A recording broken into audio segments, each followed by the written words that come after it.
Então, está gravando. Boa noite a Boa todos. noite a todos. Boa noite, professor. Boa noite, cara. Vamos aqui, ó. A gente vai começar agora de onde nós paramos na aula passada. Na aula passada, nós estávamos falando do uso de algemas, já em plenário, na segunda fase do procedimento do júri. Eu vou só aqui desativar o som, tá? Para poder não atrapalhar na questão da gravação, mas aí depois vocês vão ter tempo para poder fazer as perguntas. Então, a gente vai começar a aula de hoje. Vou só fechar o som aqui para todo mundo, porque tem gente que está com o som ativado. Vou desativar aqui. De todo mundo, para que a live corra sem ruídos, tá bom? Beleza? Então, vamos lá. A gente parou no artigo 477.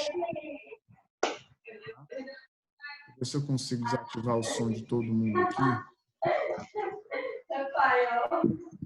Tem gente aqui que está falando aí, eu não sei quem está falando aqui, mas... Que todo mundo desligasse o microfone. Se você puder desligar o microfone, tá? Para poder não ter ruído aqui. Ver se eu consigo fechar o de todo mundo aqui. Não. Deixa eu ver, desative o som. Desative o som. Não, mas aí é o meu. Então, gente, pronto, agora ficou beleza, né? Agora ficou show, dá para a gente começar. Então, vamos para o artigo 477. Pronto, beleza. Então, aqui no artigo 477, nós temos os debates, debates na segunda fase do procedimento do júri. Então, vamos lá, artigo 477, tem assim, o tempo destinado à acusação e à defesa será de 1h30 para cada e de 1h para a réplica e outro tanto para a tréplica. Então, vamos aqui, ó. Como é que funciona? A regra é 1h30. 1h30 para a acusação, 1h30 para a defesa.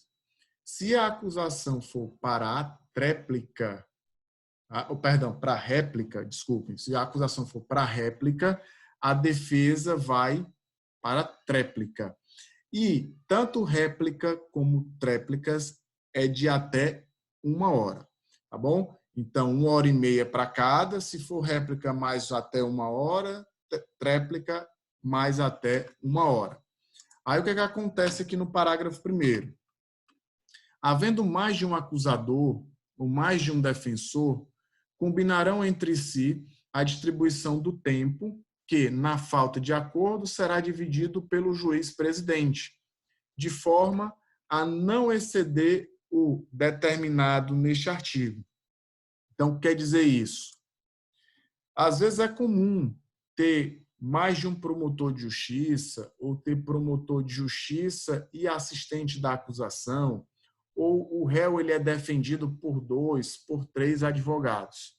Gente, se tiver mais de um acusador, mais de um defensor, o tempo permanece de 1h30. Por exemplo, o Ministério Público vai dividir 1h30 com o advogado da vítima, do assistente da acusação. Tá certo? Se não chegar num acordo, o juiz vai lá, intervém e pronto, é meio a meio e ponto final. Tá certo? Só que tem um detalhe. Pode ocorrer de que eu tenha mais de um acusado com advogados diferentes. Então, aqui o parágrafo 2º diz, ó, havendo mais de um acusado, o tempo para acusação e defesa será acrescido de 1h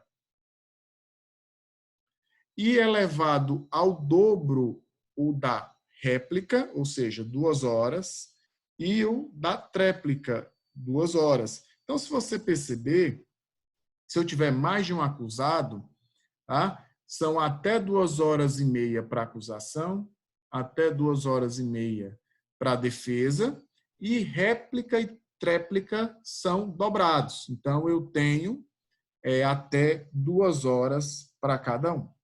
Certo? Gente, durante os debates, tá? Nós vimos que tanto o Ministério Público como a defesa, eles podem trabalhar com argumentos jurídicos e metajurídicos, tá? Argumentos jurídicos e metajurídicos. Só que eu tenho uma limitação no plenário, aqui, ó, no plenário, a gente já viu que, de acordo com o artigo 478, o membro do Ministério Público ou até mesmo o advogado, o defensor público, eles não podem fazer a leitura da pronúncia, tá certo? Utilizando como argumento de autoridade. O que é argumento de autoridade? É para beneficiar ou para prejudicar. Então, nós temos aqui, ó, a simples leitura da pronúncia no plenário do júri não leva à nulidade do julgamento, que somente ocorre se a referência for utilizada como argumento de autoridade que beneficie ou que prejudique o acusado. Então, ler a pronúncia só é vedado, só é proibido quando é utilizado como argumento de autoridade. Uma questão muito interessante é a seguinte: a defesa pode inovar sua tese na tréplica? A questão interessante. A defesa, lá na tréplica, porque a defesa sempre fala por último, a defesa pode inovar na tréplica. Há divergências na doutrina, tá? Existe corrente dizendo que não, que a defesa não poderia inovar na tréplica. Porém, eu acho o posicionamento mais correto o do professor Guilherme de Souza Nutti, que fala o seguinte: bom, o júri ele é regido pela plenitude de defesa. Então, se há um princípio constitucional do júri, que é a plenitude de defesa, é possível que a defesa inove, traga uma tese totalmente nova na tréplica. Fala por último, porém pode inovar por conta do princípio da plenitude de defesa. Então, eu particularmente me filio a essa corrente, contudo, gente, isso é um posicionamento divergente, tá certo? Posicionamento divergente. Bom, o que também não vale? Nós até já comentamos isso. Aqui no artigo 479, nós temos o seguinte: durante o julgamento não será permitida a leitura de documento ou exibição de objeto que não tiver sido juntado aos autos com antecedência mínima de 3 dias úteis, dando-se ciência à outra parte. Então, esses documentos, como nós já comentamos, são documentos relacionados a fatos. Então, podem ser jornais, vídeos, laudos, fotografias. Essa questão, e até coloquei no exercício para vocês, não abrange a questão dos antecedentes criminais. Tá?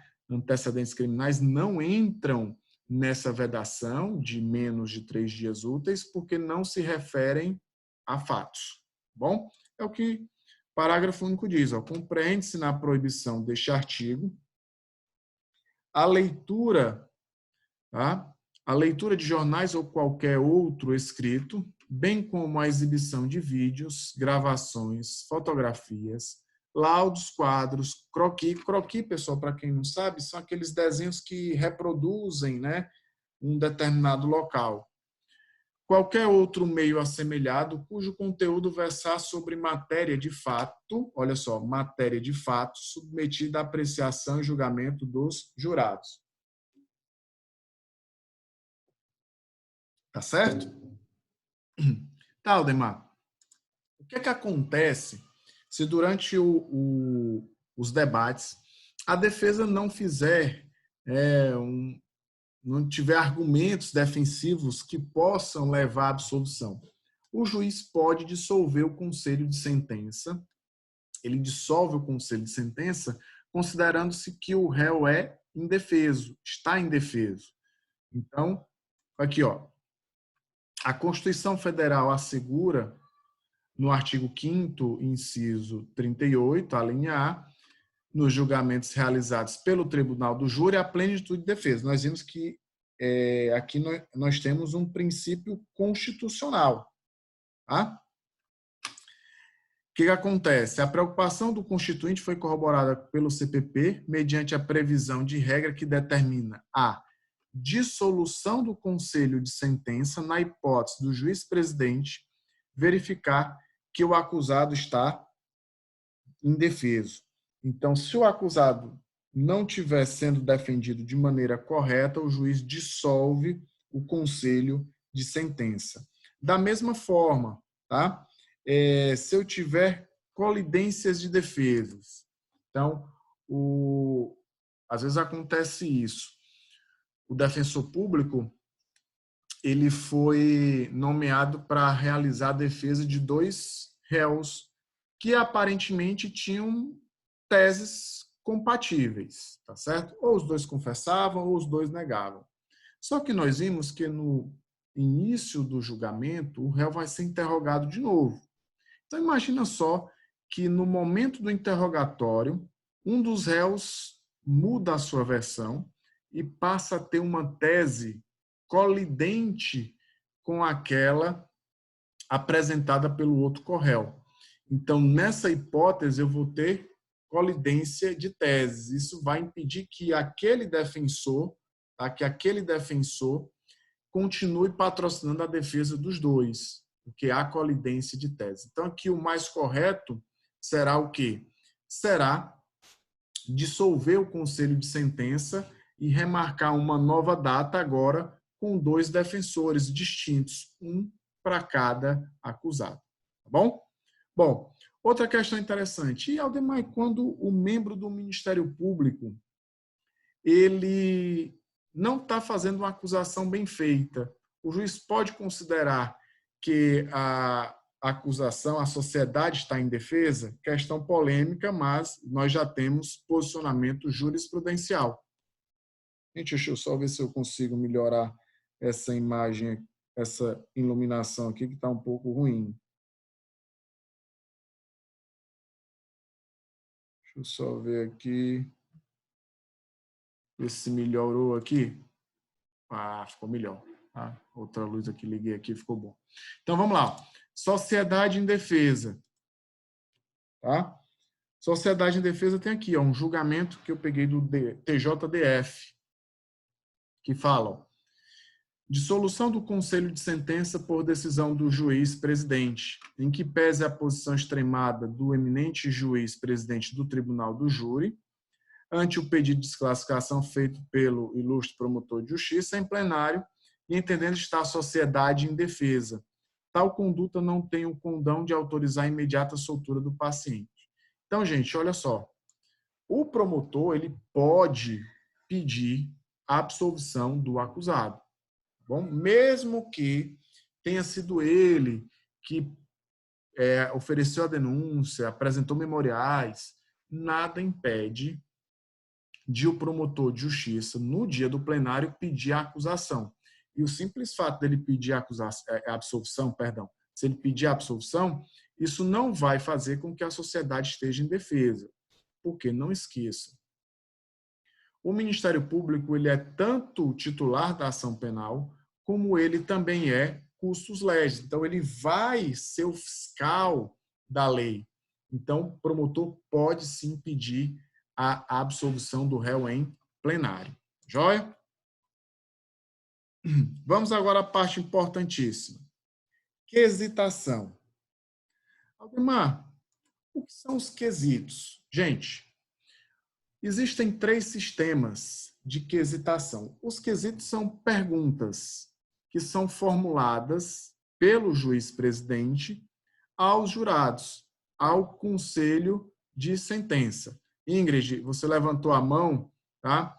Para fazer uma pergunta. Guarda aí tua pergunta, anota tua pergunta que, como eu expliquei, na próxima videoaula, na próxima reunião, eu vou abrir para as perguntas de vocês, tá bom?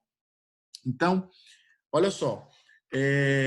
O que são quesitos? São perguntas. O juiz vai formular essas perguntas para que os jurados respondam. Nós temos 3 sistemas de quesitação. Então, anotem aí. nós temos 3 sistemas de quesitação. Quais são esses sistemas de quesitação? Bom, primeiro é o francês. De acordo com o sistema francês, tá certo? Eu tenho vários quesitos, várias perguntas.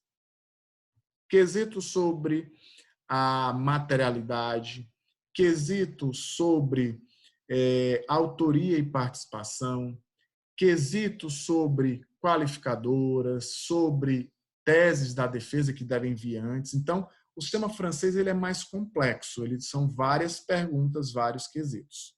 Tá bom? O segundo sistema que nós temos é o sistema norte-americano. Quem não já assistiu um filme norte-americano e no final do júri nós temos uma única pergunta. O americano é bem simples, uma única pergunta. O juiz vai perguntar: os jurados absolvem o acusado? É só essa pergunta, sim ou não. Tá bom?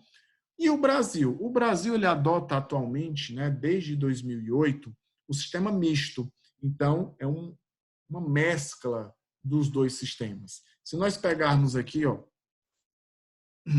o artigo 483 do Código de Processo Penal, no parágrafo 2º, nós temos justamente isso. Respondidos afirmativamente por mais de 3 jurados os quesitos relativos aos incisos 1 e 2 do caput, que é justamente sobre materialidade e autoria, será formulado o quesito com a seguinte redação. Então, terceiro quesito obrigatório. O jurado absolve o acusado? Então, percebam que o sistema brasileiro tem agora esse quesito obrigatório. O jurado absolve o acusado? Então, isso dá a entender que é um misto do sistema francês com o sistema norte-americano. E vou logo dizendo a vocês, esse quesito, o jurado absolve o acusado, tá? Ele é obrigatório, tá bom? Se não tiver presente, o julgamento será considerado nulo. Olha que interessante. Mesmo que a tese defensiva não seja de absolvição.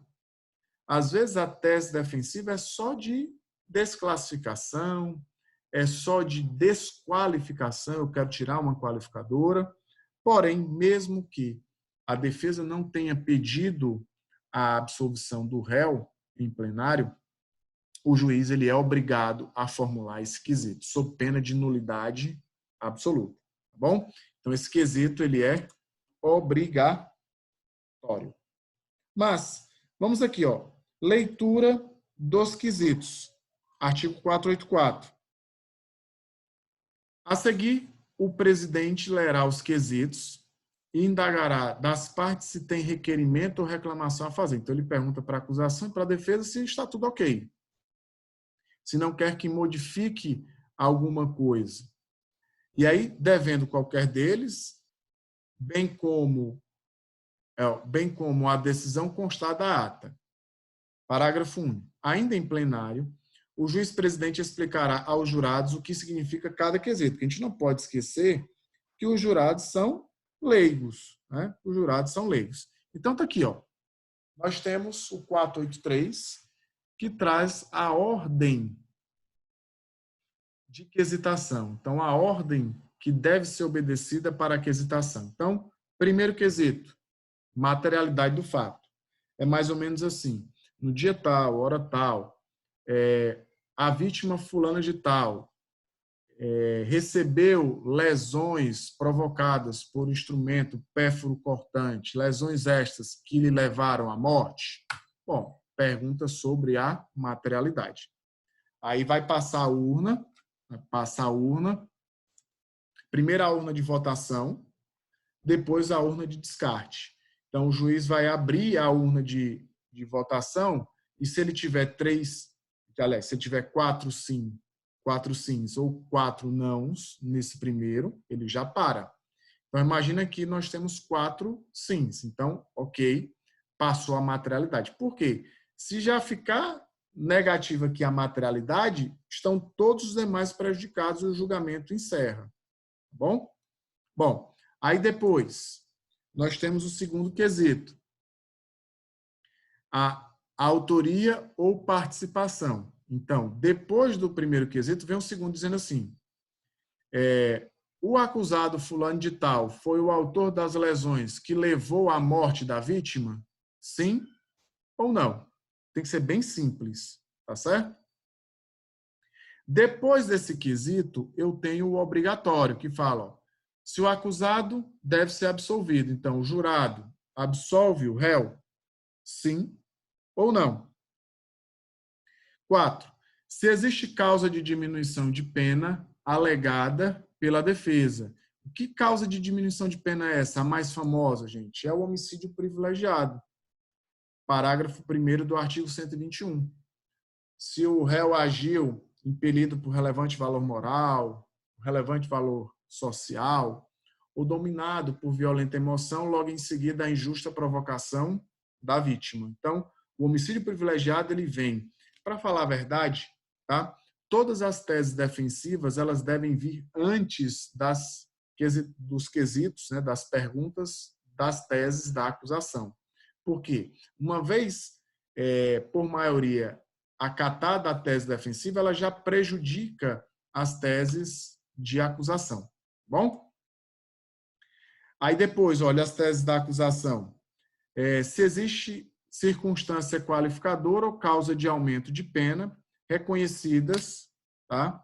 Reconhecidas na pronúncia ou em decisões posteriores, que julgaram admissível a acusação. Então, percebam que primeiro vem a tese da defesa, aqui o inciso 4, para só depois vir as teses, né, as qualificadoras, que são as teses da acusação.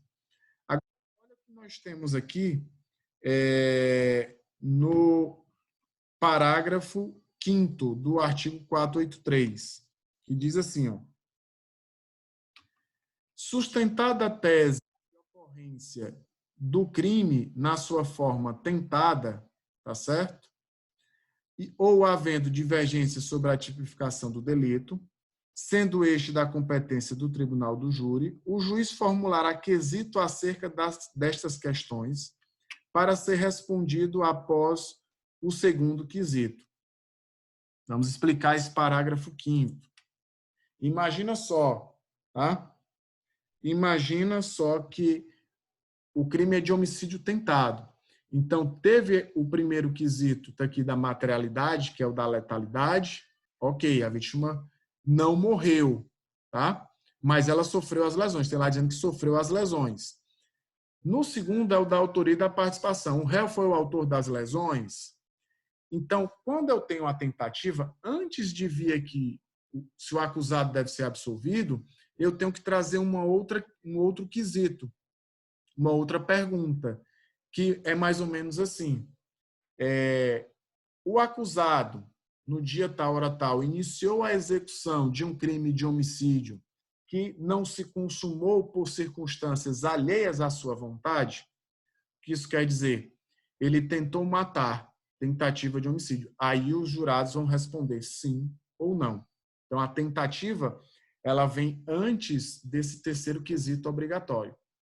Uma outra hipótese é quando a defesa traz uma tese de desclassificação. Por exemplo, sai do homicídio doloso para o homicídio culposo. Então, como é que é o quesito do homicídio culposo? Vem assim, ó. O réu fulano de tal iniciou a execução, lesionou a vítima, no entanto, não queria o resultado, não assumiu o resultado, ou então pode vir assim, o réu fulano de tal provocou as lesões na vítima por imprudência, negligência ou imperícia.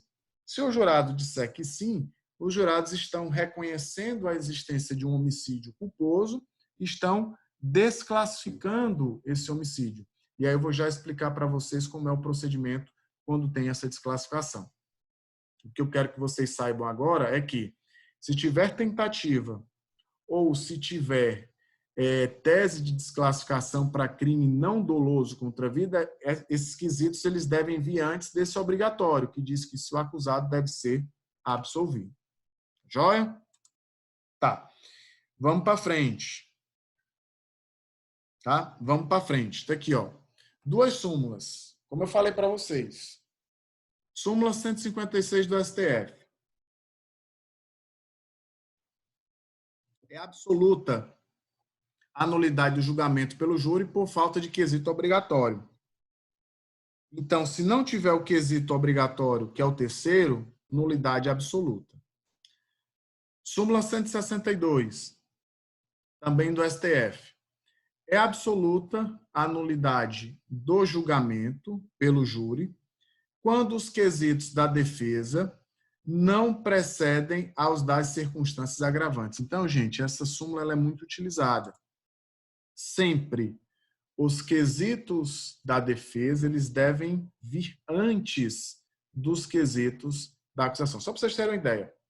Se a defesa trabalhou com a tese do homicídio privilegiado, tem que vir antes, porque se o jurado reconheceu o homicídio privilegiado, fica prejudicado o motivo torpe, fica prejudicado o motivo fútil. Então, já fica prejudicado até mesmo o feminicídio, tá? Então, tem que vir antes. Tem que vir antes. Outra coisa, o réu, quando ele é interrogado, ele exerce seu direito de defesa, a autodefesa.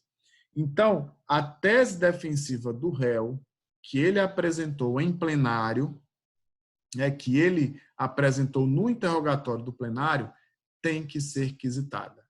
Mesmo que o defensor, o advogado ou o defensor público não tenha trabalhado essa tese nas suas falas. Primeiro, né, na primeira fala e nem na tréplica. A tese defensiva do réu tem que ser quisitada sob pena de nulidade absoluta. Beleza? Joia? Tá bom? Gente, aqui eu recebi um aviso de que a nossa live está chegando no limite de tempo, tá? Mas nós temos aqui, ó, eles avisam, bacana, ainda nós temos 10 minutos. Então, eu vou prosseguir, vou aproveitar o máximo possível dessa live, tá bom? Então, vamos para frente aqui, ó. 492. O que é que nós temos aqui no 492? Tá? Tem assim, ó. Em seguida, o juiz proferirá a sentença, tá certo? Então, gente, depois da votação, tá? Depois da votação, vai para o juiz para ele julgar, tá? Então, se os jurados, ó, inciso primeiro, se os jurados condenaram, condenaram o réu pelo homicídio doloso, condenaram o réu também pelos crimes conexos, o que é que vai ficar para o juiz presidente? Aqui, ó, letra A. Fixar a pena base. Letra B, a linha B. Considerará as circunstâncias agravantes ou atenuantes alegadas nos debates. Tá? Então, pode ter menoridade, pode ter outras agravantes. C. Imporá os aumentos ou diminuição de pena. Então, tentativa, homicídio privilegiado, tudo relacionado à pena. Então, em caso de condenação, o juiz vai aplicar a pena. Tá certo? Pena. D. Observará as demais disposições de 387. Então, ele vai fixar o regime. Esse 387 ele vai dizer se cabe, quanto cabe de indenização, que o réu vai ter que pagar a família da vítima, até a própria vítima. Tá certo? Então, em caso de condenação, nós temos aqui, o inciso primeiro. Condenou, o juiz vai fixar a pena. Mas, o que acontece? Eu posso ter a desclassificação. Tem uma questão interessante que eu ia passando aqui. Olha o que acontece aqui quando eu tenho condenação. A linha E foi acrescida pelo pacote anticrime. Está bem aqui, ó, artigo, a Lei 13.964 de 2019. A linha E tem dizendo assim, ó, mandará o acusado recolher-se ou recomendá-lo à prisão em que se encontra, se presentes os requisitos da prisão preventiva. Então, primeira coisa, que é muito importante, isso aqui não tem nada de novo. Na sentença condenatória no júri, o juiz ele vai ter que decidir se o réu vai permanecer preso ou se vai decretar ou não a prisão preventiva. Isso aqui já tinha nenhuma novidade. A novidade está aqui, ó. Ou, no caso de condenação a uma pena igual ou superior a 15 anos de reclusão, determinará a execução provisória das penas, com a expedição do mandado de prisão, se for o caso, sem prejuízo do conhecimento de recursos que vierem a ser interpostos. Essa é a grande novidade. Muitos autores estão dizendo que essa novidade ela é inconstitucional, porque ela traz uma execução provisória da pena no tribunal do júri por decisão em primeira instância. Quando, Aldemar? Quando for uma pena superior a 15 anos. Pessoal, essa linha é um entendimento de alguns ministros do STF, como é o caso do ministro Dias Toffoli. Porque para o Toffoli, presidente do STF, o júri é um órgão colegiado. Daí porque a decisão do tribunal do júri permite a execução provisória da pena. Aldemar, mas a execução provisória da pena caiu, né? Foi lá 6-5, caiu. Mas eu não sei se vocês se recordam, o Toffoli, né, votou para não ter execução provisória, mas ele ressaltou isso, tá bom? Porque não tinha previsão legal, era só colocar na lei. Está aqui, colocaram na lei. Pronto. Acima de 15 anos, o cara pode estar solto. Pegou uma pena superior a 15 anos, o juiz vai prender. Aqui eu tenho uma prisão, tá certo? Para execução provisória da pena. Então, acima de 15 anos. É bem verdade que o próprio juiz ele pode deixar de prender, executar provisoriamente a pena. Coloquei aqui para vocês, ó. Vou colocar ali rapidamente aqui, que o nosso tempo, nós temos 5 minutos. Eu vou voltar a essa questão da desclassificação. Falo já sobre ela na próxima live. Mas nós temos aqui, ó, parágrafo 3º. O presidente poderá excepcionalmente deixar de autorizar a execução provisória das penas que trata a linha e o inciso 1º do caput deste artigo, se houver questão substancial cuja resolução pelo tribunal ao qual competiu o julgamento possa plausivelmente levar à revisão da condenação. Então, preste atenção, o juiz presidente lá do júri ele pode deixar de decretar a prisão para execução provisória. Aqui o parágrafo 3º. E o parágrafo 4º, a gente vai voltar a falar sobre ele, mas já antecipando, a apelação, que é o recurso nesse momento, interposta contra a decisão condenatória do tribunal do júri a uma pena igual ou superior a 15 anos de reclusão, não terá efeito suspensivo. Por isso que ela pode ser executada, essa sentença ela pode ser executada mesmo diante. Quem é que pode conceder esse efeito suspensivo em caso de apelação? É o relator. Está bem aqui, ó. Parágrafo 5º. Excepcionalmente, poderá o tribunal atribuir efeito suspensivo à apelação de que trata o parágrafo 4º deste artigo quando verificado cumulativamente com o recurso. Inciso 1º, não tem propósito meramente protelatório. E o inciso 2º, que o juiz presidente já poderia, quando tem questão substancial que pode modificar, né? Então, modificar o julgamento ou reduzir a pena para o patamar inferior a 15 anos. Tá certo? Esse pedido pode ser feito diretamente no recurso de apelação ou em petição, está aqui o parágrafo 6º, em petição autônoma.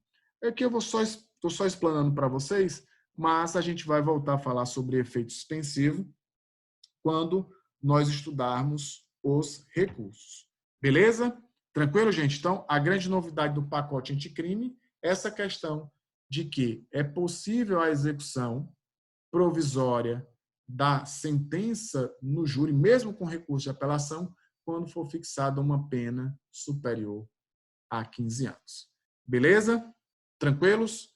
Bom, como eu combinei com vocês, eu vou encerrar essa reunião. Eu peço para que vocês aguardem só um pouco o tempo de converter e gravar, tá? E aí nós iniciaremos uma nova live, uma nova reunião, para a gente concluir aqui o júri. Eu vou explicar alguns procedimentos dos crimes contra a honra e procedimentos dos crimes de responsabilidade dos servidores públicos, que é bem rápido, e aí eu abro para as dúvidas, para as perguntas. Joia? Até já!